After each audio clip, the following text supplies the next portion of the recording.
नफरत की बात नहीं है। अगर हम खुशफहमी में रहना चाहते हैं बाइडेन के मुताबिक या किसी और सदर के बारे में, प्रेसिडेंट ओबामा के बारे में भी हम बहुत सोचते थे कि ओहो ये तो एक क्या उसे अफ्रीकन अमेरिकन आ गए हैं, ये तो बहुत ही प्रोग्रेसिव आदमी है, बहुत ही होशियार आदमी है, और नाम भी कुछ मुसलमानों वाला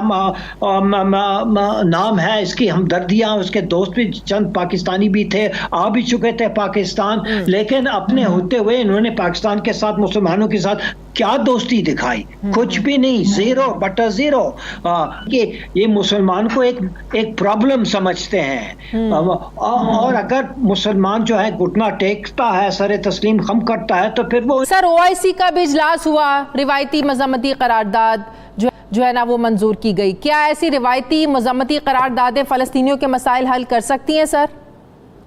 बिल्कुल नहीं। और ये जो मज़ालिम जो इजराइल की तरफ से वो बेचारे फ़लस्तीनियों पे जो ढाया जा रहा है, ये तो हर 4 साल के बाद, हर 4,000, ये इन्होंने 2006 में किया, 2008 में किया, 2012, 14 और आज कर रहे हैं। ये हर 3-4 साल के बाद इस किस्म के हमले करते हैं और सैकड़ों में बेचारे फ़लस्तीनियों को वो मारते हैं। और अमेरिका, इसराइल और जो उनके मगरबी जो पार्टनर्स हैं, वो यही कहते हैं कि बस दोनों फरीक जो हैं उनको मिलजुल के बातें करनी चाहिए, और किसी को, इसराइल को कंडेम नहीं करते। और ये उनकी मुनाफिकत है, उनकी इस्लाम दुश्मनी है। और हम जो मुसलमान हैं, हम तो अपने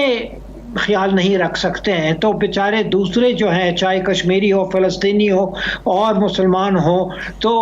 रोहिंग्या हो, कोई भी हो, उनके काम हम बिल्कुल नहीं आते। हम ज़बानी जमा खर्च कर सकते हैं, कॉन्फ्रेंसेस कर सकते हैं, करारदाद को पास कर सकते हैं, लेकिन किसी के काम नहीं, क्योंकि हम खुद अपने काम में हम नहीं आ सकते। मैं आपसे पूछना चाह रही थी कि अमेरिका एक बार फिर से रुकावट बना है।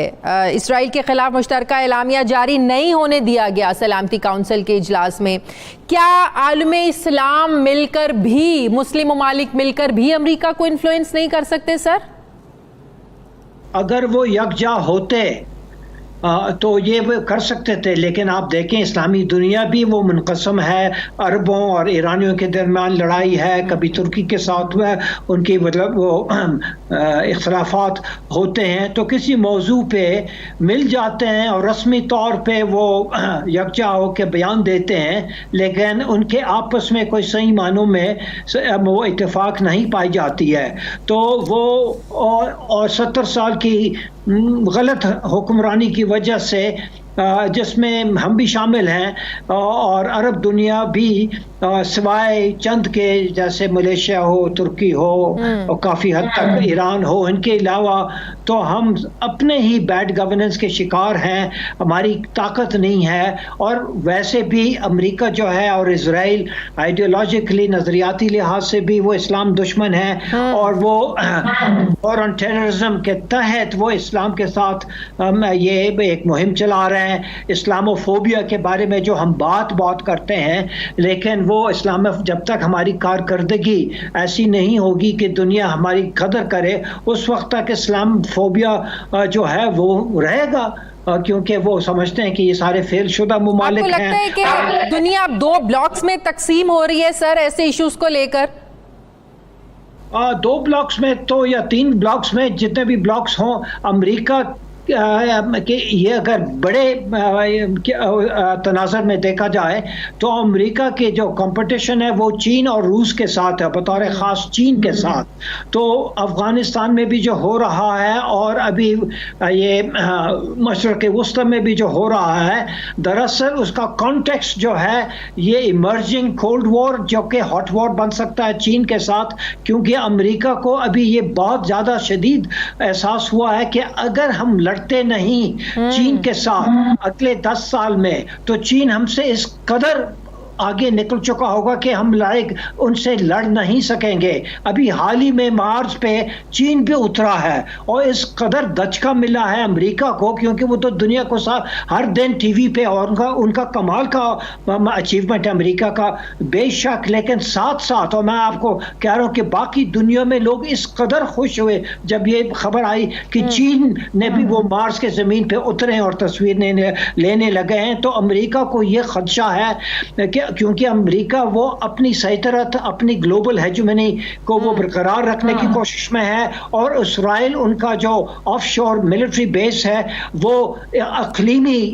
जो है हेजेमॉन बनने की कोशिश में है, ताकि मुसलमान जो है, आप देखिए उन्होंने मस्जिद सर, अब कुछ समझ में आता है। आपको भी पता है कि जब बाइडेन इक़्तिदार में आए तो एक मुसलमानों ने इस हवाले से बड़ा उनमें एक पॉजिटिव एक मैसेज गया कि कश्मीर पर जिस तरीके से उन्होंने बात की या मुसलमानों के राइट्स को लेकर उन्होंने बात की, तो एक पॉजिटिव मैसेज मिला कि जो अमेरिका के नए सदर हैं वो मुसलमानों के हक में बात करते हैं, मुसलमानों के खिलाफ जो होने वाला जुल्म है उस पर बात करते हैं, कि जिस तरीके से उन्होंने कश्मीर पर बात करी। लेकिन अब फ़लस्तीन के मसले को लेकर जिस तरीके से अमेरिका इसराइल का साथ दे रहा है और ओपनली अमेरिका उसके साथ खड़ा है, हमारे सामने खुलकर आ गया सलामती काउंसिल के इजलास में, तो सर आपको लगता है कि ये फिर एक स्टेट पॉलिसी हुई, ये फिर सुदूर के आने से जाने से डेमोक्रेट आता है, रिपब्लिकन आती है, सर फिर इससे कोई फर्क नहीं पड़ता, ये फिर एक उनके मुल्क की पॉलिसी है इस्लामोफोबिया के खिलाफ? हैरत की बात नहीं है। अगर हम खुश फहमी में रहना चाहते हैं बाइडेन के मुताबिक या किसी और सदर के बारे में, प्रेसिडेंट ओबामा के बारे में भी हम बहुत सोचते थे कि ओहो ये तो एक क्या उसे अफ्रीकन अमेरिकन आ गए हैं, ये तो बहुत ही प्रोग्रेसिव आदमी है, बहुत ही होशियार आदमी है, और नाम भी कुछ मुसलमानों वाला नाम है, इसकी हमदर्दियाँ, उसके दोस्त भी चंद पाकिस्तानी भी थे, आ भी चुके थे पाकिस्तान, लेकिन अपने होते हुए इन्होंने पाकिस्तान के साथ, मुसलमानों के साथ क्या दोस्ती दिखाई? कुछ भी नहीं, ज़ीरो बटा ज़ीरो।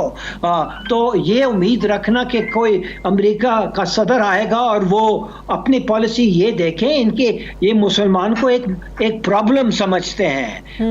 और अगर मुसलमान जो है घुटना टेकता है, सरे तस्लीम खम करता है, तो फिर वो इन्हें कबूल करता है। अगर कोई आज़ाद रहना चाहता है, जिस तरह ईरान है, जिस तरह भी तुर्की है, जिस तरह सीरिया है, तो वो हमेशा उनको दुश्मन समझते हैं। पाकिस्तान, अफसोस, हमने पाकिस्तान ही के साथ वफा नहीं रखा। एक आखिरी सवाल करना चाहती हूँ सर,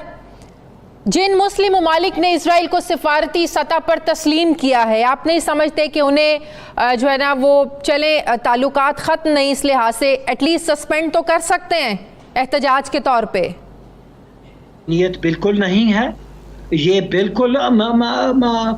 इसराइल के साथ हैं और फ़लस्तीन के खिलाफ हैं। जिन मुस्लिम ममालिक ने इसराइल को सिफारती सतह पर तस्लीम किया है, आप नहीं समझते कि उन्हें जो है ना वो चले ताल्लुकात ख़त्म नहीं, इस लिहाज से एटलीस्ट सस्पेंड तो कर सकते हैं एहतजाज के तौर पे?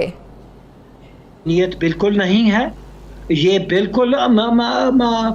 इसराइल के साथ हैं और फ़लस्तीन के खिलाफ हैं, लेकिन उनको अपने पब्लिक ओपिनियन से वो खाइफ हैं, इसलिए उन्होंने ये OIC का जो डोंग है रचाया है कि हाँ भाई मिले, एक स्टेटमेंट दे दें, ज़बरदस्त स्टेटमेंट, इसका कोई माना नहीं है। इसी तरह कश्मीर पे जब वो स्टेटमेंट रेजोल्यूशन पास करते हैं, फॉरेन डेलीगेशन इंडिया को भेजते हैं कि भाई इसको सीरियसली ना ले, ये पाकिस्तान है, दूसरे हमें मजबूर करते हैं, तो हमने रस्मी लिहाज से वो ये स्टेटमेंट दिया। इसी तरह फ़लस्तीन के बारे में इनकी कोई नीयत नहीं है।